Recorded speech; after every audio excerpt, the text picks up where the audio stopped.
Welcome to Historic Avenue. Prepare for an enthralling journey as our story unfolds. Let the narrative commence. This chronicle details a major global event from June 2025, when the United States military launched attacks on Iran's nuclear program facilities, known as nuclear sites. This significant military action dramatically escalated the existing tensions between the U.S. and Iran. The President of the United States at the time, Donald Trump, addressed the public following the strikes. He declared the operation a resounding military success, asserting that it neutralized a significant threat posed by Iran's nuclear ambitions. The Pentagon, which commands the U.S. armed forces, characterized the attack as a defensive measure necessary to safeguard American citizens in vital U.S. interests. Globally, conversely, the Iranian government viewed the situation entirely differently. They condemned the U.S. attack as a violation of international law and an act of aggression against their nation. Iran's incensed leaders vowed a forceful response, promising retaliation against the United States. This exchange sparked widespread alarm across the international community, with many fearing the outbreak of a larger, more devastating conflict. The June 2025 attack did not occur in a vacuum. The relationship between the United States and Iran had been fraught with difficulty for decades. This book will delve into the recent key events that precipitated this crisis. Past disagreements, including disputes over nuclear agreements and other actions, set the stage for the current circumstances. Grasping this history is crucial to understanding the rationale behind the U.S. military's decision. The June 2025 assault had profound consequences for the Middle East and the world, leaving global observers anxiously awaiting the next developments. This initial chapter introduces the attack and the immediate international reactions. The hostile relationship between the United States and Iran dates back many years, with significant problems arising around 1979. A pivotal moment occurred in 2018 when President Donald Trump's administration withdrew the U.S. from a major international nuclear accord. The 2015 deal was designed to prevent Iran from acquiring nuclear weapons in return for the lifting of sanctions by the U.S. and other nations. Following its 2018 withdrawal, the U.S. reimposed harsh sanctions, crippling Iran's economy by restricting its oil sales and access to global financial systems. This strategy was termed a maximum pressure campaign. Humanitarian organizations reported these sanctions also obstructed Iran's ability to import essential goods like medicine and food.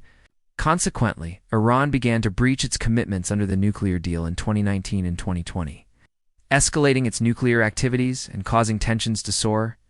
A critical flashpoint came in January 2020, when a U.S. airstrike in Iraq killed General Qasem Soleimani, a high-ranking Iranian military commander.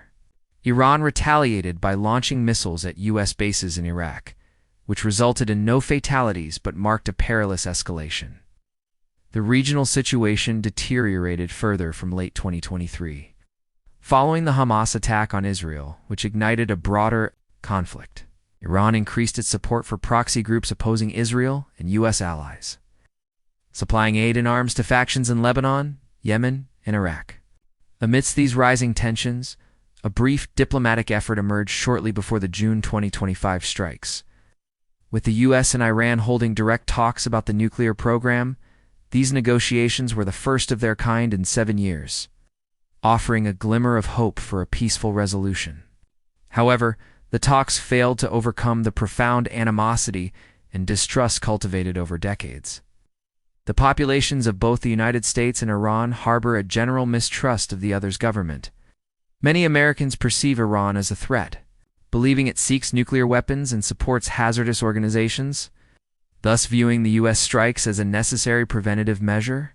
Conversely, many Iranians feel their nation has long been the victim of unfair U.S. policy, citing a history of damaging sanctions and the assassination of their general as evidence of hostile intentions. This protracted and complicated history of soured relations, failed agreements, and military confrontations created a volatile environment. The U.S. strikes in June 2025 were not an abrupt event, but the culmination of escalating long-standing issues. Pervasive mistrust made a diplomatic solution exceedingly difficult, ultimately leading to renewed conflict in a highly tense period. 3. Global organizations expressed alarm. Major international bodies expressed grave concern following the attacks. United Nations Secretary-General Antonio Guterres was deeply troubled, publicly stating that the hostilities could rapidly escalate into a full-scale war with devastating global consequences. There is no military solution to this problem, Guterres asserted, imploring all nations to cease fighting and engage in peace talks. This sentiment was echoed by other key international organizations. The UN Security Council convened to address the perilous situation, while the International Atomic Energy Agency, IAEA, urged adherence to nuclear energy regulations to prevent rapid deterioration. Humanitarian organizations also voiced their fears about the potential for widespread civilian casualties if the conflict expanded. For instance, the International Committee of the Red Cross issued a reminder about the laws of war, which mandate the protection of non-combatants. Significant. International alliances also appealed for de-escalation. NATO announced it was monitoring events closely, stating unequivocally that further military action would destabilize the region and urged dialogue over conflict. The Organization of Islamic Cooperation, OIC, representing numerous Muslim nations, demanded an immediate cessation of violence and a return to negotiations. Crucially, these major global entities did not endorse the U.S. attacks, viewing them as a dangerous provocation. The consensus was that diplomacy and peaceful resolution were the only viable paths forward. The collective message from the world's leading organizations was unequivocal. Diplomacy is imperative. Iran reacted with fury to the U.S. strikes. The Iranian government and military leadership vowed to retaliate with force. Iran's foreign minister denounced the U.S. action as a breach of international law, declaring that Iran would employ all necessary means to defend its sovereignty, citizens, and interests. Military commanders promised a robust response, identifying U.S. bases in the Middle East as potential targets. Supreme Leader Ayatollah Ali Khamenei pledged revenge, while also acknowledging the catastrophic potential of a major military conflict and urging regional neighbors to remain calm. In Iranian cities such as Tehran, citizens took to the streets in angry protests against the U.S., some chanting anti-American slogans. As a neighboring country, Iraq expressed deep fear and concern. The Iraqi government condemned the U.S. strikes as a perilous move that could undermine peace and security across the Middle East. Iraq's prime minister warned of regional destabilization and called for restraint from all parties, hosting both U.S. troops and maintaining close ties with Iran. Iraq is desperate to avoid being drawn into a conflict between the two powers. Some Iraqis were particularly angered by the proximity of the U.S. strikes to their border. In contrast, Israel welcomed the strikes, offering strong support for the United States. Israeli Prime Minister Benjamin Netanyahu commended President Donald Trump, stating that strength is a prerequisite for peace. Israel's president also expressed gratitude to the U.S., hailing the action as a significant blow against terrorist organizations. The shared U.S.-Israeli position that Iran must not obtain nuclear weapons meant Israel viewed the strikes as vital to its national security. Reactions from other Middle Eastern nations were varied. Egypt and Jordan immediately called for calm, urging all parties to cease hostilities and prevent further escalation. Major Arab powers like Saudi Arabia and the United Arab Emirates, UAE, also advocated for peace talks. Riyadh expressed deep concern over the conflict and called for restraint, keen to avert a major regional war. The UAE echoed the call for dialogue and warned against civilian casualties. Oman, which maintains good relations with both the U.S. and Iran, offered to mediate discussions. Qatar also urged calm and dialogue, stressing that the people of the Middle East could not endure another war. Turkey, too, voiced its deep concern, stating that attacks on people or military installations would further destabilize the region and affirmed its opposition to state-and-state aggression. Iran's regional allies and proxy groups reacted with outrage. Hezbollah in Lebanon, a powerful Iranian-backed militia, went on high alert, with its leader vowing that Iran would seek revenge. Hamas in Gaza also declared its solidarity with Iran. In Yemen, the Houthi movement, which receives Iranian support, condemned the U.S. attack and called on Muslim nations to oppose the U.S. The significant missile and drone arsenals of these groups raised fears that they might target U.S. interests, or Israel, in support of Iran, an action that could rapidly draw Israel, Lebanon, Yemen, and Iraq into a much larger war. Consequently, Lebanon and Iraq proceeded with caution. Lebanon's president stated that his country must not be dragged into a conflict between Iran and Israel, citing Lebanon's devastating history of war. Iraqi leaders similarly expressed their desire to remain outside any wider conflict, as both nations prioritize their own security and the safety of their populations. Europe watches and warns. Europe watched the unfolding events with apprehension. The majority of European nations opposed further conflict and advocated for peace and dialogue. The United Kingdom's leader described the U.S. strikes as risky, while also acknowledging the threat posed by Iran's nuclear ambitions. The UK called for a return to the negotiating table to maintain stability.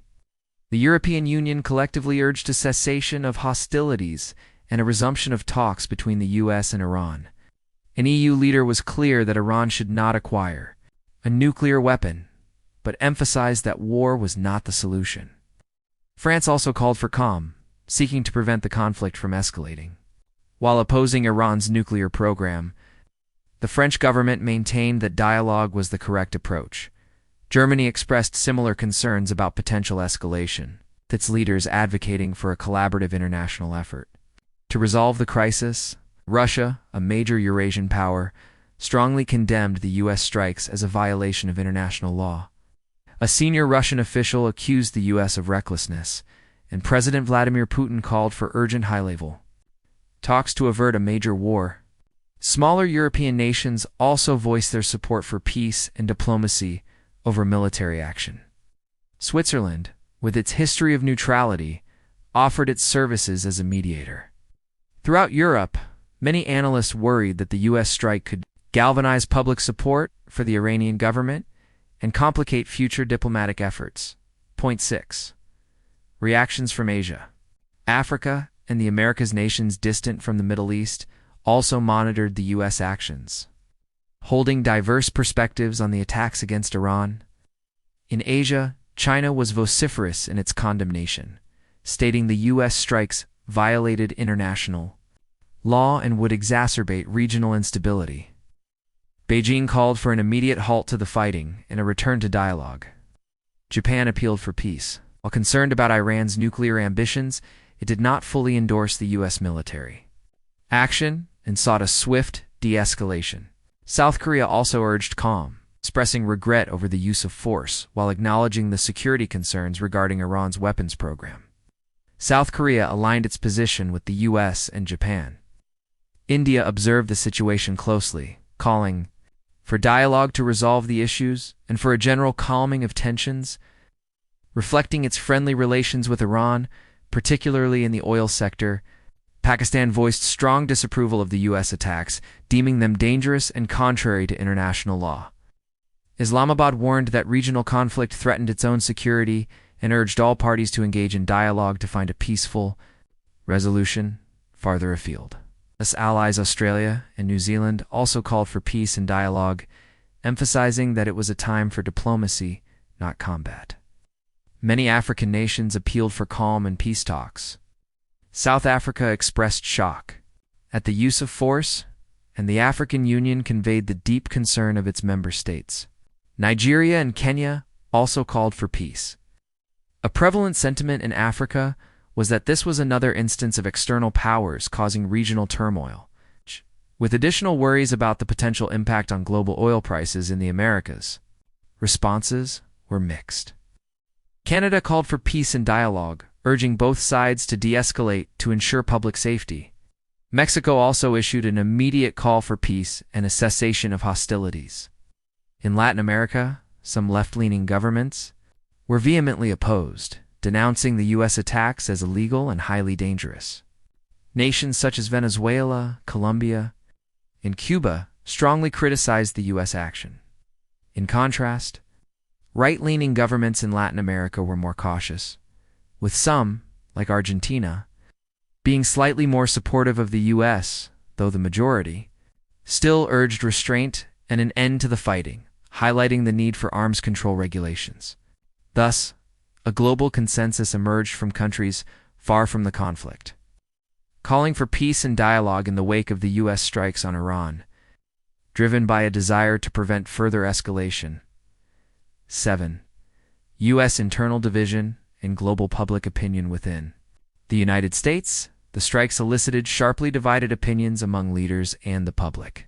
President Donald Trump and his administration staunchly defended the action as essential to halt Iran's perilous nuclear program and protect the U.S. and its allies, hailing the strikes as a tactical triumph. Some Republican lawmakers concurred, with the president lauding his decisive action to neutralize a threat. However, numerous other politicians, predominantly Democrats, but including some Republicans, were highly critical. They contended that the president had overstepped his authority by initiating a major military action without prior congressional approval. Concerns were raised about the extent of presidential war-making powers, which they argued posed a significant constitutional issue and risked dragging the nation into a broader conflict. These legislators called for special briefings to obtain complete information and debate limitations on the president's war powers, some suggesting the action's illegality. The American public was similarly divided. While some segments of the population supported the strikes out of fear of Iran's nuclear ambitions, many others opposed them. Large-scale protests erupted in numerous U.S. cities, with demonstrators carrying signs with slogans like "No War with Iran" and chanting "For Peace." They expressed fears that the strikes would precipitate a larger, more protracted, and costly conflict. One protester remarked that the president's military action had effectively foreclosed any possibility of diplomatic engagement with Iran. Globally, public opinion was also split. Though it leaned towards criticism of the U.S. action, various groups and private citizens in numerous countries organized protests against the strikes.